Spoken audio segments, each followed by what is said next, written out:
This spy has already breached our defenses.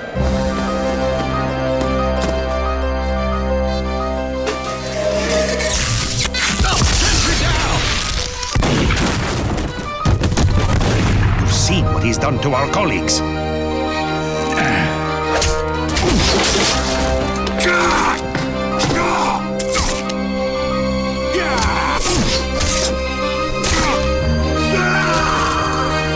And worst of all, he could be any one of us.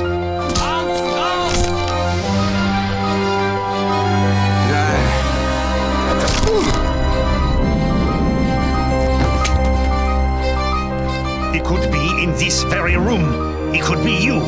He could be me. He could even be... Whoa, whoa, whoa! What? It was obvious. He's the red spy. See? Red! No, wait. It's black. So, we still got problem. Big. All right. Who's ready to go find the spy? You fell for it! So, since today's video is about Neeko, I decided, you know what, I may as well match her, so, you know,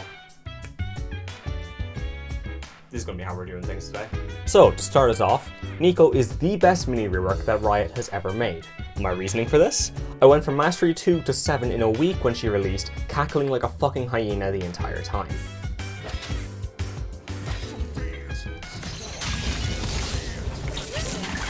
Oh fuck, you didn't realize you were there.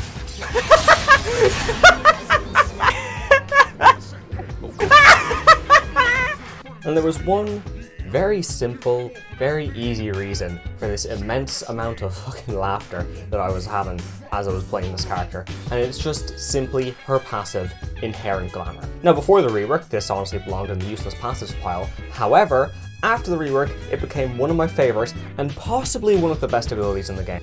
Inherent Glamour allows Neeko to turn into anyone. Now, before it did also let her do this, however, there's a few new details this time. Whereas before the best use case for it was copying a €10 skin for free, the thing that you can do now with it is cause mass panic. Neeko can turn into anything. And when I say anything, I do mean anything. Jungle monsters? Easy. Minions? Already did that. Tentacles? Fuck it, why not? Heimerdinger turrets? Look, I don't know how she's turning into it either. Naffary dogs?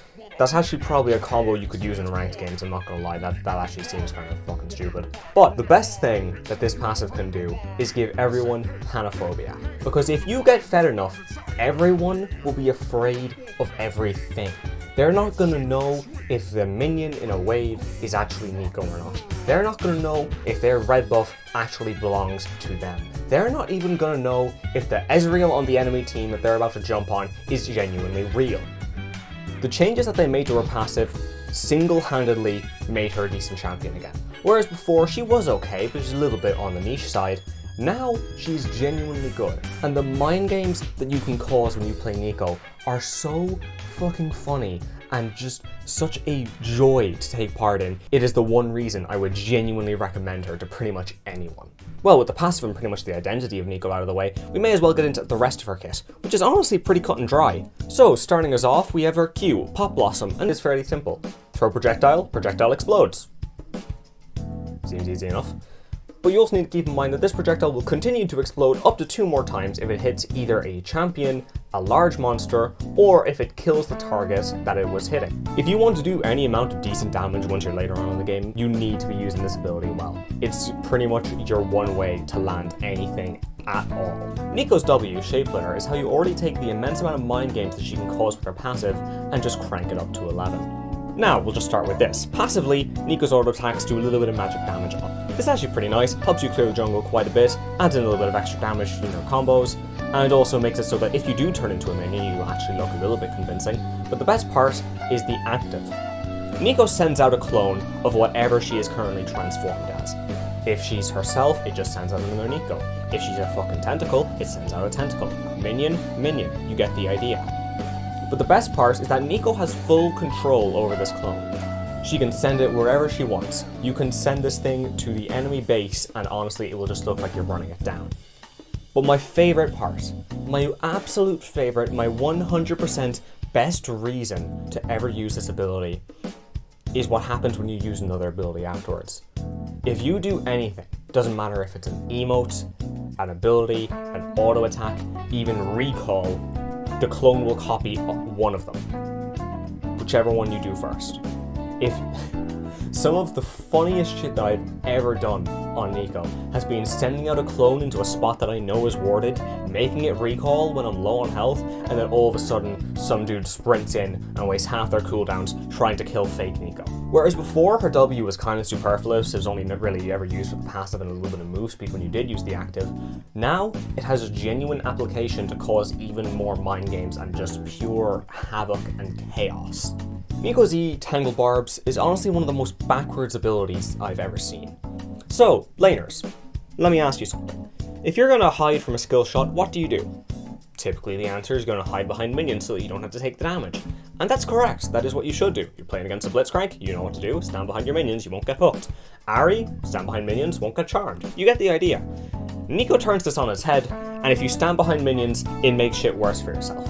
Tangle Barbs is a root. Now, you know, that doesn't sound too bad. It's just a root, how bad could it be? This is an AoE root that gets powered up after the first enemy it hits. Even for abilities that do go through enemies, like Caitlyn Q, they get weaker after the first enemy hit. Not in Neeko's case. While the damage always stays the same, the root duration doubles after it hits something. If you throw this through a minion, your root duration is going to go from 1.5 to 3 seconds at max rank. That is a Morgana root. Now I do know Morgana root has a massive hitbox, but the hitbox of Tangle Barbs does get a little bit bigger afterwards, and that's ignoring the fact that this thing's already AoE, so you could technically root all 5 enemies with this for 3 seconds. But at the same time, if the enemy's already standing that close to be rooted, I think we've got different issues to address, but anyway. I do love this ability, and Neeko mains, I am sorry for what I'm about to say, but it's fucking stupid. It is so dumb. Why does the root double after I hit an enemy? Should it not be the other way around? The first enemy gets hit for 3 seconds and then it's half? Anyway, look, I'm not going to complain, it gives me free LP. Neeko's ultimate, Pop Blossom, is probably what gives at least 2 or 3 people PTSD when she's fed in a game. Before her rework, this ability was pretty much Neeko's one option to do anything well in a game. In a massive AoE area around her, she would jump up, slam down, stunning everyone who was hit by it and dealing a fuck ton of damage. And that was pretty much all it did.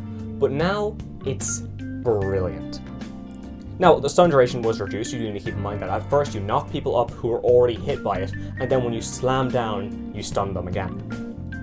But something to keep in mind is that while yes, you're still doing good damage with this, no, that's even an insult. It's great damage, it's fucking brilliant. You're still setting off a nuke in a massive area. But the best part is that you can use this in your passive and your W.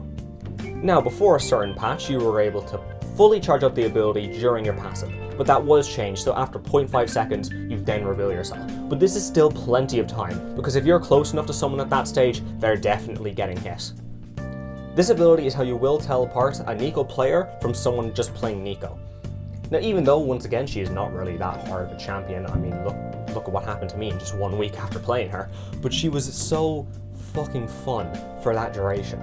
The ultimate, the passive, the W, these 3 abilities are the absolute core identity of Neeko, and I love them so much.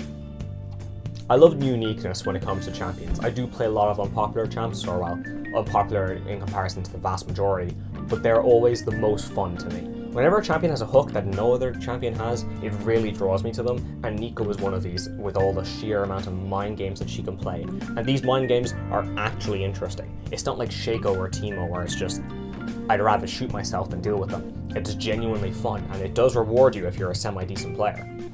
But for now, we'll call it there. So I do hope you all enjoyed this video. I have been having more fun making these, although I still need to kind of figure out my entire setup.